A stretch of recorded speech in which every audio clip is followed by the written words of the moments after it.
आप सभी लोग जानते हैं कि सर्दियों का समय शुरू हो चुका है और सर्दियों के समय में आप लोगों को पूजा पाठ के नियमों का विशेष रूप से पालन करना चाहिए, क्योंकि और किसी मौसम में हमें अशुद्धि का कोई डर नहीं होता।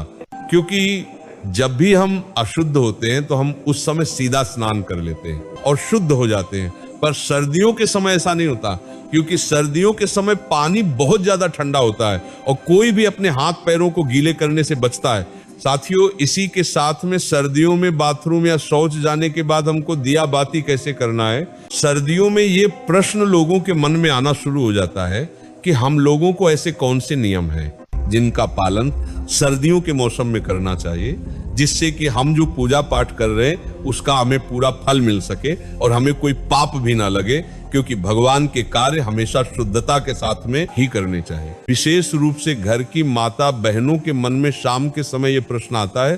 क्योंकि पूरे दिन भर में वे बाथरूम या शौच जाती हैं और उसके बाद उन्हें नहाने में या हाथ मुंह धोने में बहुत परेशानी होती है, और क्या उसके बाद भी वह शाम के समय की दिया बाती कर सकती है। सुबह तो पूजा पाठ में किसी कोई परेशानी नहीं होती, क्योंकि सुबह तो सभी लोग स्नान करके ही अपने घर में पूजा पाठ करते हैं, क्योंकि सुबह हमको सीधा स्नान करके पूजा पाठ ही करना रहता है। उसके बाद हम लोग अपने काम करते हैं,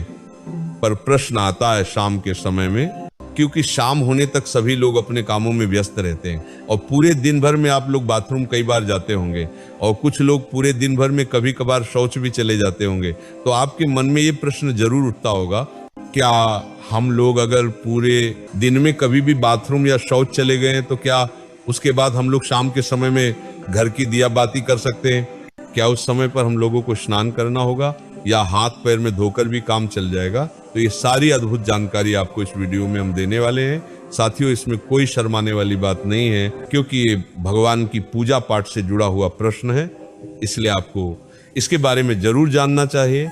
ये प्रश्न आपको सिर्फ और सिर्फ सर्दियों के मौसम में आएगा, क्योंकि इस मौसम में शुद्धता का ध्यान रखने में, बार बार हाथ पैर धोने में, स्नान करने में लोगों को परेशानी होती है, क्योंकि पानी बहुत ज्यादा ठंडा होता है। देखिए साथियों, आपने सुबह एक बार अपने घर में दिया बाती कर लिया, मंदिर में जाकर भी अगर आप दिया बाती करते तो आप सीधा स्नान करके पूजा पाठ या दिया बाती करते हैं तो सुबह तो किसी को कोई परेशानी नहीं रहती है, पर सुबह के बाद में आपके पास पूरा दिन रहता है और फिर शाम का समय आता है। साथियों, अब शाम होने तक बहुत सारे लोग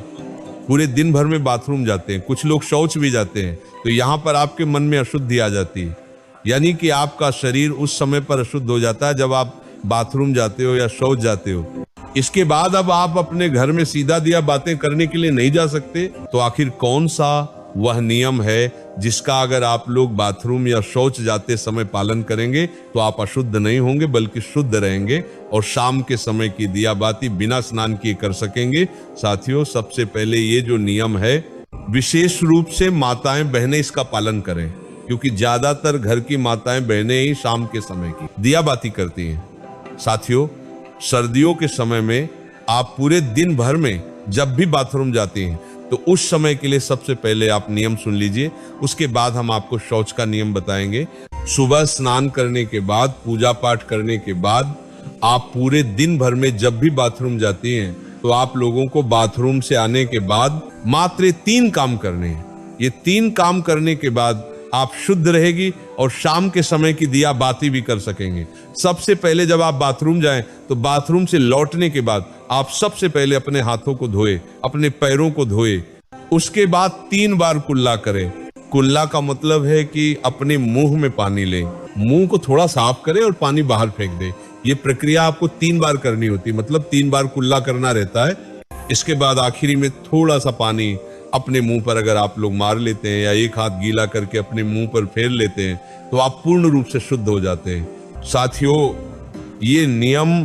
सिर्फ माता बहनों के लिए नहीं बल्कि सभी लोगों के लिए है, चाहे आप बुजुर्ग हो, चाहे आप पुरुष हो, चाहे आप बच्चे हो। अगर आप बाथरूम से लौटने के बाद इस तरीके से ये 3 कार्य करते हैं तो आप पूर्ण रूप से शुद्ध हो जाते हैं। साथियों, अब आप लोग कहेंगे कि यहाँ पर भी तो हमें पानी का इस्तेमाल करना पड़ रहा है, पर यहाँ पर आपको कम पानी का इस्तेमाल करके हाथ मुंह धोना पड़ रहा है, अन्यथा फिर आपके पास स्नान करने का ही एक आखिरी तरीका बचता है।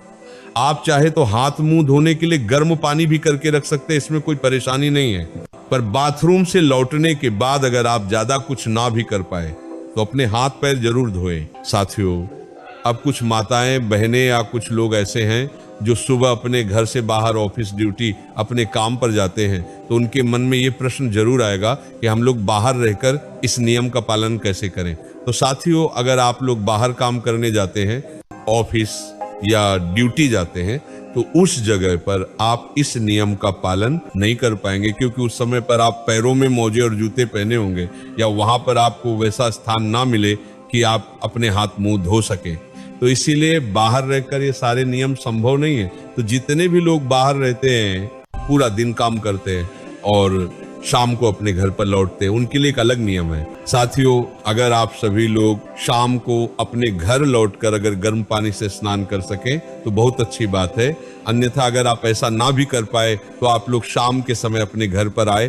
तो आपने जो कपड़े पूरे दिन पहन कर रखे हुए थे उनको उतार कर अलग रख दे, और सबसे पहले आप ऑफिस या ड्यूटी से आकर अच्छे से गर्म पानी से, ये ठंडे पानी से हाथ मुंह जरूर धो लें, कुल्ला भी जरूर कर ले। उसके बाद आप अच्छे साफ सुथरे कपड़े पहन ले, फिर उसके बाद आप अपने घर की पूजा पाठ करें, कोई दिक्कत परेशान नहीं, और इसमें आप शुद्ध भी रहेंगे। पर साथियों, अगर आप पूरे दिन भर घर के बाहर रहते हैं और काम करते हैं तो आपको कोशिश करना है कि आप शाम के समय घर पर जब आए तो स्नान कर लें और फिर साफ कपड़े पहनकर अपने घर की दिया बाती करें। साथियों, अब बहुत सारे बुजुर्ग ऐसे होते हैं जो कि ठंड में अपने हाथ पैर के मोजे नहीं उतारते और वो लोग अपने घर की दिया बाती करें, तो उन लोगों को किस नियम का पालन करना चाहिए? साथियों,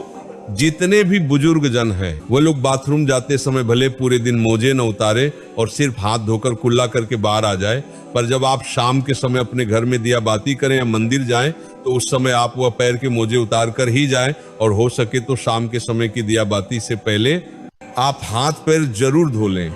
आप चाहे तो गर्म पानी का इस्तेमाल कर सकते हैं। साथियों, अब हम लोग सीधा बात करते हैं कि अगर आप लोग पूरे दिन भर में कभी भी शौच चले जाते हैं तो उस जगह पर आप लोगों को क्या हाथ पैर धोना चाहिए या स्नान करना चाहिए? क्या आप लोग उस समय शुद्ध रहते हैं या अशुद्ध? साथियों, अब अगर आप लोग पूरे दिन भर में कभी भी अगर शौच चले जाते हैं तो आप पूर्ण रूप से अशुद्ध हो जाते हैं, और शौच के समय आपने जो भी कपड़े पहने रखे होते हैं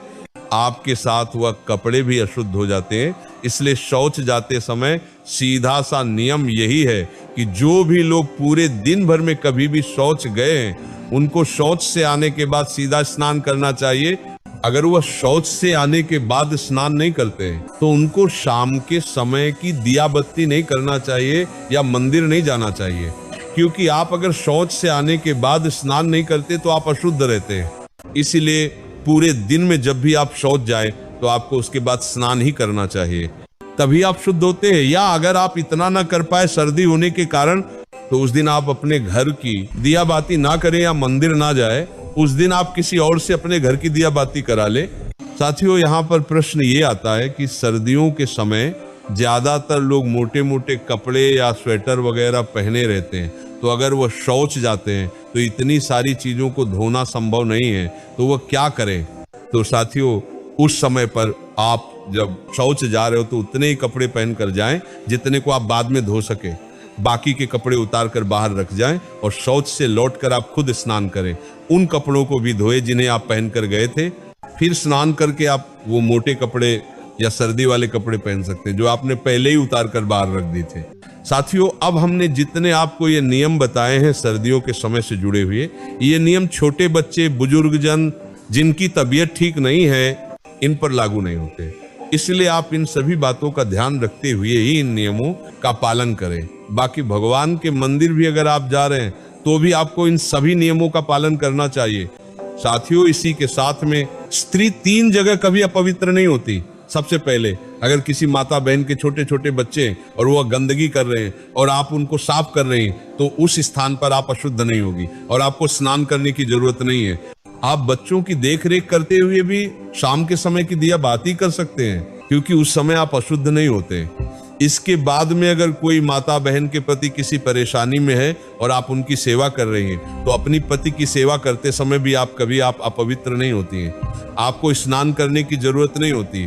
इसके बाद अगर कोई स्त्री अपने घर में बुजुर्ग सास ससुर की सेवा कर रही है, गंदगी साफ कर रही है, तो उस जगह पर भी वह स्त्री अपवित्र नहीं होती है। इन 3 स्थानों में अगर स्त्री या माता बहन किसी की भी सेवा कर रही है तो वह कभी अपवित्र नहीं मानी जाती हैं, और हाथ मुंह धोकर भी शाम के समय की दिया बाती कर सकती हैं, उनको स्नान करने की जरूरत नहीं है। इसके अलावा आपको जो हमने नियम बताए उन स्थानों पर आपको फिर स्नान करने की जरूरत होगी, उसके बाद ही आप शाम के समय की दिया बाती कर पाएंगे। तो भक्तजनों, ज्ञान मार्गी शाखा चैनल पर श्री प्रेमानंद जी महाराज का सत्संग सुनने के लिए आप सभी का बहुत बहुत धन्यवाद है।